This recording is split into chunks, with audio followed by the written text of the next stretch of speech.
FIR को लेकर लगातार बीते 2 दिनों से चल रहा सत्ता पक्ष और विपक्ष के बीच का गतिरोध क्या खत्म हो गया है? क्योंकि सरकार विपक्ष को मनाने में कामयाब हो पाई है। एफआईआर को लेकर चर्चा होगी, हालांकि नाम चुनाव सुधार का होगा। हालांकि इससे पहले चूंकि वंदे मातरम को 150 वर्ष पूर्ण हो रहे हैं, इस पर चर्चा की जाएगी। यानी कि आने वाले सोमवार को 150 वर्ष वंदे मातरम के पूर्ण होने पर चर्चा होगी, जिसकी शुरुआत प्रधानमंत्री नरेंद्र मोदी करेंगे। और इसके अगले ही दिन यानी कि मंगलवार 9 दिसंबर को एफआईआर के मुद्दे पर चर्चा होगी। चुनाव सुधार के नाम से ये चर्चा होगी और अगर जरूरी हुआ तो 10 दिसंबर को भी चुनाव सुधार पर चर्चा होगी। और इसके बाद कानून मंत्री अर्जुन राम मेघवाल इस पूरी चर्चा पर अपना जवाब रखेंगे। तो लाइव इस वक्त स्ट्रीमिंग आप देख रहे हैं। लोकसभा और राज्यसभा की संसदीय कार्रवाई शुरू हो गई है। सूचित करना है, श्री काली प्रसाद पांडे 8वीं लोकसभा के सदस्य थे और बिहार के गोपालगंज संसदीय क्षेत्र का प्रतिनिधित्व करते थे। वे बिहार विधानसभा में भी सदस्य रहे। श्री काली प्रसाद पांडे का दिनांक 22 अगस्त 2025 को 78 वर्ष की आयु में दिल्ली में निधन हुआ। श्री रामेश्वर डूडी राजस्थान के बीकानेर संसदीय निर्वाचन क्षेत्र से 13वीं लोकसभा के सदस्य थे तथा वे खाद्य नागरिक आपूर्ति और सार्वजनिक वितरण समिति के सदस्य रहे। वे राजस्थान विधानसभा के सदस्य भी रहे और उन्होंने विधानसभा में नेता प्रतिपक्ष के रूप में अपनी सेवाएं दी। श्री रामेश्वर डूडी का निधन 62 वर्ष की आयु में दिनांक 4 अक्टूबर 2025 को बीकानेर में हुआ। श्री श्याम सुंदर लाल 6ठी लोकसभा के सदस्य थे। राजस्थान के तत्कालीन बयाना संसदीय क्षेत्र का प्रतिनिधित्व करते थे। श्री श्याम सुंदर लाल का 28 नवंबर 2025 को दिल्ली में 89 वर्ष की आयु में निधन हुआ। ये सभा अपने पूर्व सहयोगियों के निधन पर गहरा शोक व्यक्त करती है। शोक संतप्त परिवारों के प्रति अपनी संवेदना व्यक्त करती है। अब सभा दिवंगत आत्माओं के लिए मौन रहेगी।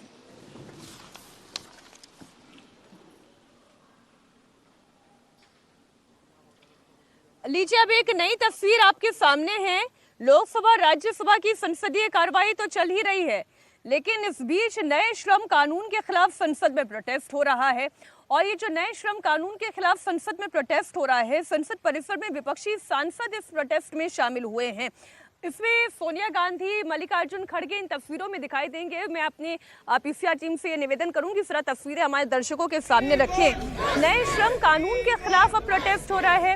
पहले कल स्टॉप सर्च चल रहा था, स्टॉप वोट चोरी का बैनर था। आज एक नया बैनर है, no to corporate jungle raj, yes to labour justice. अब ये लेबर जस्टिस, नए श्रम कानून के खिलाफ ये प्रदर्शन किया जा रहा है। और इसमें जो नेता दिखाई दे रहे हैं आपके सामने हैं, सोनिया गांधी दिखाई दे रही हैं, मल्लिकार्जुन खड़गे दिखाई दे रहे हैं। तो पहले मुद्दा एफआईआर था, एफआईआर पर गतिरोध टूटा। चर्चा के लिए 9 दिसंबर 10 दिसंबर की तारीख तय हुई। तो अब नए लेबर लॉ को लेकर मांग है और ये प्रदर्शन है। No to corporate jungle raj, yes to labour justice, ये दिखाई दे रहा है। नए श्रम कानून के खिलाफ संसद में प्रोटेस्ट चल रहा है। जल्दी से रविंद्र जी एक क्विक कमेंट, अब इस लॉ में क्या परेशानी आई? देखिए, इसका बहुत विरोध हो रहा है, पहले से ही हो रहा है। और जब ये चर्चा के स्तर पर था तब भी विरोध हुआ था। कानून तो पहले पारित हो गए थे, इससे जुड़े कुछ, क्योंकि कोड बना रहे हैं ना, तो कुछ कानून पहले पारित हो गए थे, कुछ जो अभी लेके आए हैं। तो इन पर कई तरह पर संशय है कि जो कानून है श्रमिकों के अधिकारों को कम करने वाले हैं और श्रमिकों का शोषण इससे बढ़ेगा और कॉरपोरेट जगत के जो बड़े कारोबारी हैं उनको इसका बेनिफिट होगा। इतने लंबे समय से देखिए, हम लोग धीरे धीरे देख रहे हैं, कोई भी सरकार हो, बीजेपी नहीं, इसके पूर्व की भी सरकारें हैं, उन्होंने भी लगातार ट्रेड यूनियंस को, लेबर लॉज को ऐसा सख्त बनाया है, ट्रेड यूनियंस को कमजोर किया है और श्रमिकों के अधिकारों को धीरे धीरे कम करती चली गई हैं। ये भी उसी की दिशा में जाता हुआ है। एक दौर में ट्रेड यूनियंस बड़ी मजबूत होती थी और अपने लोगों के अधिकारों के लिए लड़ती थी। आज हम लोगों को दिखने में नहीं आता कोई ट्रेड यूनियन है, क्योंकि धीरे धीरे तमाम सरकारों को सूट करता है कि जितनी कमजोर ट्रेड यूनियंस होंगी, जितनी कमजोर किसान यूनियन होगी, उतना सरकार के ऊपर कम प्रेशर रहेगा और उतने आसानी से कॉरपोरेट लोगों को फायदा होगा। फिर कह रहा हूं, ये सब सरकारों ने किया है, इसके पूर्व की सरकारों ने भी किया है, आज की सरकारें भी कर रही हैं। तो एक और प्रोटेस्ट ये इस वक्त विपक्ष का, लेकिन मुद्दा जहां से शुरू हुआ था वो स्पेशल इंटेंसिव रिवीजन का था, मुद्दा वोट चोरी का था। इस पर लगातार 2 दिनों से गतिरोध की स्थिति बनी हुई थी और अब ये डेडलॉक टूट गया है, एक सीज़फायर की सिचुएशन आ गई है, क्योंकि किरण रिजिजू जो कि संसदीय कार्य मंत्री हैं, वो विपक्ष को ये समझाने में कामयाब हो पाए कि सरकार भी एसआईआर को लेकर चर्चा करना चाहती है। कई दौर की बैठकें हुई जिसमें किरण रिजिजू ने भी विपक्ष के नेताओं से जाकर मुलाकात की, स्पीकर ओम बिरला ने भी फ्लोर लीडर्स के साथ 2-2 दफ़ा बैठकें की और इस बैठक के बाद फिर कहीं जाकर एक तारीख तय हुई कि 9 दिसंबर को एसआईआर पर चर्चा होगी, इसका नाम चुनाव सुधार होगा। और वहीं इससे एक दिन पहले यानी कि सोमवार को वंदे मातरम के 150 वर्ष पूरे होने पर चर्चा होगी। इधर प्रियंका गांधी ने एक बार फिर से प्रदूषण का मुद्दा उठाया है। प्रियंका गांधी का कहना यह है कि प्रदूषण एक बड़ी समस्या है और मुद्दा पोल्यूशन का भी संसद में लाया जाना चाहिए। आप सुने प्रियंका गांधी ने क्या कहा।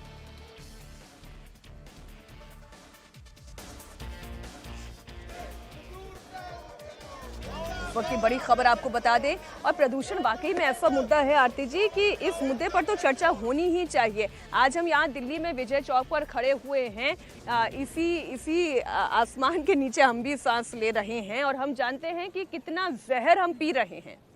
बिल्कुल मीनाक्षी, इनफैक्ट मैं दिल्ली में पिछले 14 साल से रह रही हूँ और हर साल का जो विंटर होता है, एक तरफ से तो ये है कि टेम्परेचर कूल डाउन होता है, लेकिन जो जहर हम सूंघते हैं, जो हम जहर इनहेल करते हैं यहाँ पे, वो थर्ड वर्ल्ड कंट्री जैसा एक सिचुएशन है। अपने आप को हम डेवलपिंग कंट्री, एक इमर्जिंग पावर और सुपर पावर के रूप में देखते हैं और उसका प्रदर्शन भी करते हैं कई सारे एरियाज़ में, लेकिन बेसिक जो पानी और हवा जो है, बेसिक्स है ये। किसी भी एक डेवलपिंग या डेवलप नेशन को आप देखिए, पोल्यूशन वो सबसे पहले टैकल करते हैं। लेकिन भारत एक ऐसा देश है, कोई सरकार आए, कोई सरकार जाए, कोई एमसीडी आए, कोई एमसीडी जाए, दिल्ली का जो प्रदूषण है, कैपिटल सिटी ऑफ इंडिया, यहाँ पे उसके लिए कोई चिंतित नहीं है। चिंता अगर है भी, जिनको चिंता है, उन्होंने अपने घरों में डायसन के बड़े बड़े वो एयर प्यूरिफायर लगाए हैं, सब जगह एयर प्यूरिफायर लगाए हैं और वो घर से बाहर निकलते ही नहीं हैं या अपने ऑफिस से बाहर निकलते नहीं हैं। तो लेकिन आम जनता, अगर आप देखिए लैटिन्स दिल्ली से बाहर निकलिए, सिर्फ एयर पोल्यूशन नहीं मिलेगा आपको इतनी गंदगी दिखेगी। स्मार्ट सिटी की जो कल्पना की थी हम लोगों ने, वो कहीं नहीं है। दिल्ली की कैपिटल सिटी, किसी भी कैपिटल सिटी पूरी दुनिया में जो है सबसे इमर्जिंग हो या डेवलप्ड कैपिटल सिटीज़ हो, उनमें कहीं पे भी नहीं है, ना स्वच्छता में और ना ही ओवरऑल इंफ्रास्ट्रक्चर में। तो दिल्ली का जो आपने कही ना कि सरकारें आएंगी, सरकारें जाएंगी, लेकिन दिल्ली में प्रदूषण की स्थिति में कोई परिवर्तन नहीं आएगा। और क्यों ना इस मुद्दे पर चर्चा हो, बिल्कुल इस मुद्दे पर चर्चा होनी चाहिए, संसद में होनी चाहिए। प्रियंका गांधी ने क्या कहा, एक बार वो बयान आपको सुना देते हैं।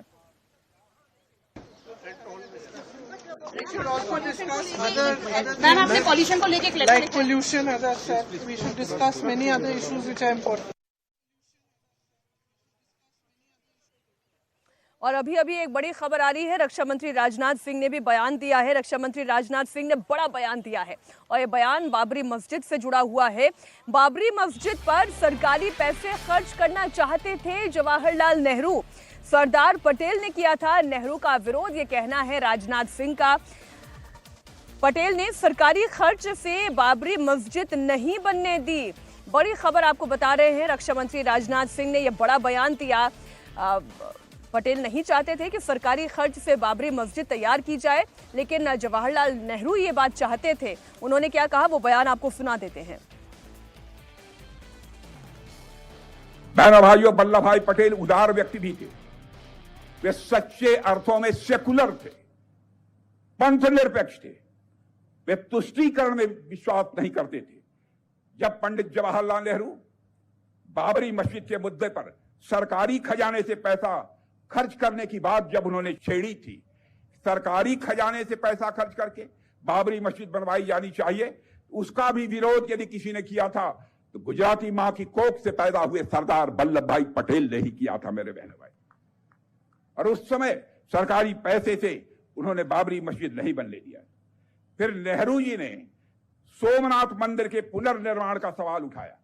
नेहरू जी ने क्या कहा, जब पुनर्निर्माण का सवाल उठाया तो बड़े ही शांत भाव से सरदार ने शांत पर दृढ़ स्वर में इस बात को स्पष्ट किया कि सोमनाथ मंदिर का मामला अलग है, वहां 30 लाख रुपए जनता ने दान दिए हैं, एक ट्रस्ट बनाया गया है और इस काम में सरकार का एक कौड़ी भी पैसा खर्च नहीं हुआ है, यह सरदार वल्लभ भाई पटेल ने बनाया। इसी तरह मेरे बहनों भाइयों, अयोध्या में आज जो भव्य राम का मंदिर बनकर तैयार हुआ है, मैं आपको बतलाना चाहता हूं, सरकार के खजाने से एक पैसा खर्च नहीं हुआ है। सारा खर्च यदि किसी ने दिया है तो इस देश की जनता ने दिया है।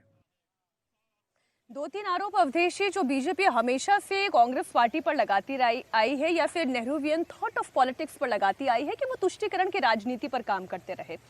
अब ये जो रक्षा मंत्री राजनाथ सिंह ने कहा कि जवाहरलाल नेहरू चाहते थे कि बाबरी मस्जिद सरकारी पैसे से बने, सरकार उसका खर्च वहन करे, लेकिन पटेल ने ऐसा होने नहीं दिया। अब इस मुद्दे को फिर से लेकर आना नहीं, फिर से नहीं, अभी सरदार पटेल की 150वीं जयंती वर्ष उस पर मनाई जा रही है। उसमें एकता मार्च था गुजरात में, जहां उनका पूरा भाषण था, तो उन्होंने वो फैक्ट्स रखे हैं, रिकॉर्ड से निकाल के सामने रखा है। मैंने देखा उसको सुबह, हालांकि ये समाचार मेरे मोबाइल पर नहीं आया था। और ये बात सही है कि उस झंझट को ख़त्म करने के लिए नेहरू जी के पास यही समाधान था कि इसका बाबरी मस्जिद का हम निर्माण करा देते हैं और उससे हिंदू मुस्लिम एकता कायम होगी। पटेल ने इसके लिए मना किया था। तो वो बता रहे थे, राजनाथ सिंह जी ये बता रहे थे कि भारतीय जनता पार्टी की जो सरकार थी उसने सरकारी पैसे का खर्च मंदिर निर्माण के लिए नहीं किया। दोनों में यह मौलिक अंतर है। हमने एक ट्रस्ट बनाया, जैसे सुप्रीम कोर्ट के आदेश से उस ट्रस्ट से देश भर से को कहा गया, लोगों ने उसके लिए चंदे इकट्ठे किए और उसके तहत निर्माण हुआ और उसमें पैसे आज भी बचे हुए हैं। तो दोनों सरकार में इतना डिफरेंसेस था। वो बता रहे थे कि सरदार पटेल भी सेकुलर थे, वो नॉन सेकुलर नहीं थे, लेकिन इस तरीके का उन्होंने विरोध किया। उसी प्रकार से जब सोमनाथ मंदिर के निर्माण की बात हुई तो वहां भी नेहरू जी उसके विरोध में खड़े थे और फिर डॉक्टर राजेंद्र प्रसाद और बाकी ने उसका समर्थन किया और उसका निर्माण हुआ है। वो ये बता रहे थे कि आज़ादी के बाद से ये जो धारा बनी थी, इस धारा में एक तरफ मुस्लिम तुष्टीकरण का था, क्योंकि बाबरी मस्जिद आप कॉन्टेक्स्ट आपके सामने रखूं। अभी जो बात अभी हमने थोड़ी देर पहले पिछले सेगमेंट में रेवंत रेड्डी की सुनाई, जिसमें उन्होंने हिंदू देवी देवताओं का मजाक उड़ा दिया। आज भाषा ये हो गई है ना, लेकिन ये तुष्टीकरण की ही तो नीति है जो वहां से चली आ रही है और आज तक चल रही है। देखिए, दोनों एक धर्म को सूद करना और दूसरे धर्म को ऐसा महसूस करा देना कि आपकी हैसियत क्या है। रविंद्र, देखिए, वो जो रेवंत रेड्डी ने कहा अभी से 2 साल पहले, आपको याद होगा कि ये जो अकबर उद्दीन ओवैसी है, उसने कहा था कि हिंदुओं के 33 कोटि देवता हैं, हनुमान जी कौन है तुम्हारे, दुर्गा जी, नहीं भाषण दिया था जिस पर इतने विवाद हुए थे, उसी को उन्होंने प्रतिध्वनित किया है। वो वहीं से चला आ रहा है। इसमें बताओ, अगर आपने ही प्रश्न उठाया, मैं तो कह रहा हूं, क्या रेवंत रेड्डी या कोई भी टिप्पणी करता है, क्या इस्लाम के बारे में, ईसाइयत के बारे में, किसी मजहब के बारे में ऐसा बोलने का कोई साहस कर सकता है? हालांकि उनको पता ही नहीं है कि 33 कोटि देवताओं का क्या अर्थ है। क्या साहस कर सकता है केवल मुस्लिम वोट के लिए? क्योंकि बिहार से जो तेलंगाना से एक ट्रेंड शुरू हुआ था कि मुस्लिम वोट राष्ट्रीय स्तर पर भाजपा के विरुद्ध कांग्रेस को मिलना शुरू हुआ था। अब वो बिहार से वो चेंज आया है कि जहां मुसलमानों को दूसरा कोई विकल्प मिल रहा है, अगर वैसे मिल रहे हैं, उनको वोट दे रहा है, तो फिर से उसको वापस आने के लिए इस सीमा तक गिरना, ये भयानक है। राजनाथ सिंह की जो बात है उसमें धर्म कहीं नहीं है। वो तो एक पॉलिटिकल आइडियोलॉजी की बात कर रहे हैं कि वहां से वो आइडियोलॉजी चली है। और मैंने इसलिए ये बोला ना, मैं वहां ये कॉन्टेक्स्ट क्यों लेकर आई? भारत में नहीं, सनातन को डेंगू, सुनो, सनातन को डेंगू, सनातन को वायरस करना, कोई भी आदमी, पूरा जो तमिलनाडु की पॉलिटिक्स होते हुए अब आंध्र तक वो आ गई है, और एक भी देश के विपक्ष के नेता ने, जो इस समय लेबर लॉ के लिए आवाज उठा रहे हैं, किसी भी विपक्ष के नेता ने खड़ा होकर इसका विरोध नहीं किया। अगर यही कोई दूसरे मजहब पर बोला गया होता तो इस पार्लियामेंट में आज क्या दृश्य होता, जरा उसकी कल्पना करिए। इसी से पता चल रहा है कि ये चुनाव में कैसे पराजित हो रहे हैं। लेकिन अब समाहवाड़ा समाज अवधेश एक उदाहरण और रखती हूँ, फिर अगली खबर की तरफ जाती हूँ। राहुल गांधी ने जब संसद में एक दफा बोला था, आपको ध्यान है, शिव की फोटो लेकर आए थे, कि आज वो एक तस्वीर और लेकर खड़े होंगे और खुद अपने ही मुख्यमंत्री रेवंत रेड्डी के खिलाफ बोलेंगे, उसी तस्वीर को याद करके बोलते। उम्मीद कर सकते हैं हम कि प्रियंका गांधी बोलेंगी? क्या हम उम्मीद कर सकते हैं कि सोनिया गांधी बोलेंगे? बहरहाल बड़ी खबर आ रही है झारखंड से। झारखंड में भी बड़ी राजनीतिक उठापटक हो रही है, ऐसे कुछ सुगबुगाहट वहां से आ रही है। बड़ी खबर आपको दे दें, क्या झारखंड के सीएम हेमंत सोरेन पाला बदलने वाले हैं, इसकी अटकलें अचानक से तेज हो गई हैं। जेएमएम प्रमुख हेमंत सोरेन अपनी पत्नी कल्पना सोरेन के साथ दिल्ली दौरे पर हैं। इसे लेकर झारखंड में सियासत तेज है। बड़ी खबर यह है, अटकल यह है कि हेमंत सोरेन एनडीए का हिस्सा बन सकते हैं, ऐसी संभावना बनती दिखाई दे रही है। अब सूत्रों के हवाले से दावा किया जा रहा है कि मुख्यमंत्री हेमंत सोरेन और विधायक कल्पना सोरेन की बीजेपी के एक बड़े नेता से दिल्ली में मुलाकात हुई। 28 नवंबर को राज्य स्थापना दिवस समारोह के बाद सीएम सोरेन के दिल्ली जाने और अभी तक झारखंड वापसी न होने के बाद झारखंड के सियासी गलियारे में तमाम तरह की चर्चाएं शुरू हो गई हैं। झारखंड में अब अभी जेएमएम और कांग्रेस और आरजेडी लेफ्ट गठबंधन की सरकार है। इसके पास झारखंड की 81 सीटों में से 56 सीटें हैं और जेएमएम के पास, चूंकि वो सबसे बड़ी पार्टी है, 34 सीटें हैं। कांग्रेस के पास 16 है, आरजेडी के पास 4, लेफ्ट के पास अभी 2 सीटें हैं। इनके अलावा अगर विपक्षी पार्टियों की बात करें तो बीजेपी के पास 21 सीट, लोजपा, आजसू और जेडीयू के पास 1-1 सीट है। इस समीकरण के हिसाब से महागठबंधन के पास कुल 56 सीटें हैं और एनडीए के पास कुल 24 सीटें हैं।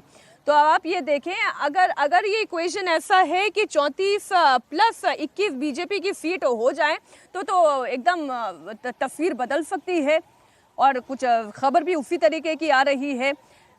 इसी बीच एक और बड़ी खबर आपको दे दें, जेएमएम ने एनडीए में जाने की अटकलें खारिज कर दी हैं। इस वक्त की बड़ी खबर आपको बता दें, पार्टी के अंदर अभी ऐसी कोई चर्चा नहीं है। महुआ मांझी ने कहा, कठिन हालात में भी एनडीए में नहीं गए हेमंत सोरेन, अभी तो झारखंड में हमारी अपनी सरकार है, ये कहना है सांसद महुआ मांझी का। आप सुने उन्होंने क्या कहा। देखिए, अफवाहें बहुत तरह की होती हैं, लेकिन पार्टी लेवल पर इस पर कोई बात अभी नहीं हुई है और मुझे भी इस पर संशय लगता है, इसलिए कि जिस समय बहुत कठिन परिस्थितियां थी, ईडी सीबीआई का डर दिखाया जा रहा था, बिना किसी दोष के माननीय मुख्यमंत्री जी को रिज़ाइन करना पड़ा था हमारे, और वो 5 महीने तक जेल में रहने के बाद सुप्रीम कोर्ट ने कहा कि ईडी के पास कोई सबूत नहीं है उनके खिलाफ।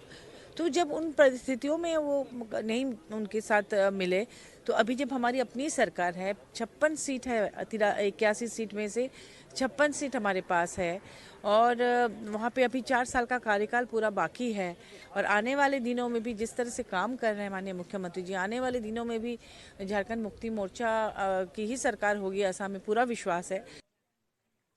India TV political editor Devendra Parashar हमारे साथ इस खबर पर जुड़ गए हैं। देवेंद्र, ये क्या चर्चाएं चल रही हैं, ये क्या अटकलें हैं, क्या हेमंत सोरेन पाला बदलने वाले हैं?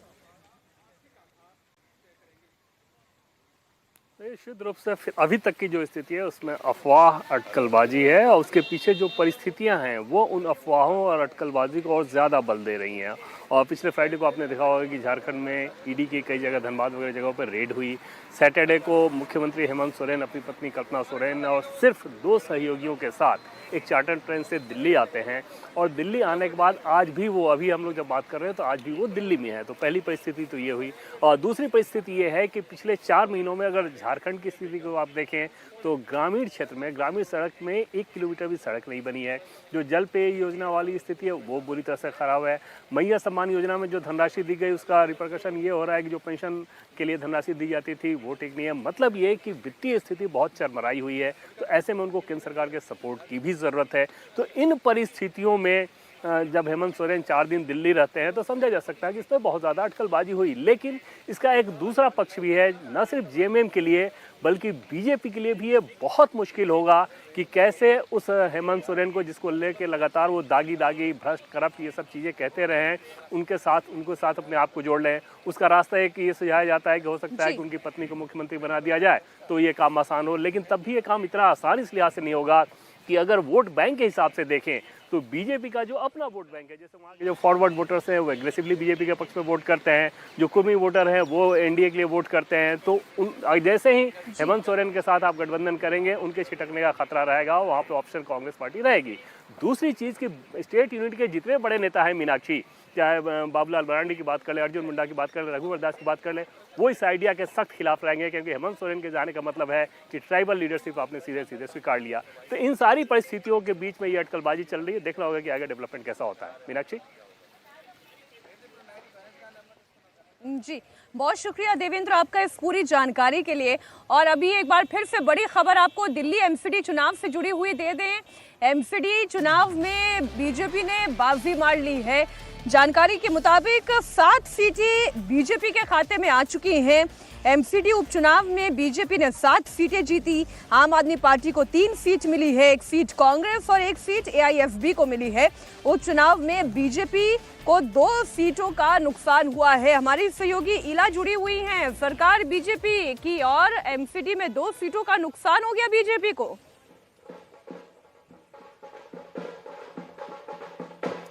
जी बिल्कुल मीनाक्षी, लेकिन अगर बात करी जाए कि परीक्षा थी एक बड़ी, भाजपा हो चाहे आम आदमी पार्टी हो, सभी पार्टियों के लिए, क्योंकि दिल्ली का जो नगर निगम चुनाव है वो बेहद महत्वपूर्ण हो जाता है। विधानसभा चुनाव के लिए के बाद अब ये उपचुनाव बहुत ज़्यादा महत्वपूर्ण था। बीजेपी को जहां इस उपचुनाव में 7 सीटें मिली हैं, वहीं 2 सीटों पर नुकसान भी हुआ है। और एक वजह ये भी है कि यहाँ पर एक जो सीट है वो कांग्रेस के खाते में गई है, कांग्रेस का खाता भी खुला है, और एक सीट एआईएफबी के खाते में भी गई है। तो ऐसे में भाजपा का जो नुकसान है वो इस वजह से ही हुआ है, क्योंकि जो बाकी दो सीटें कम हो गई बीजेपी की, वो 2 सीटें कहाँ ऐड हो गई हैं?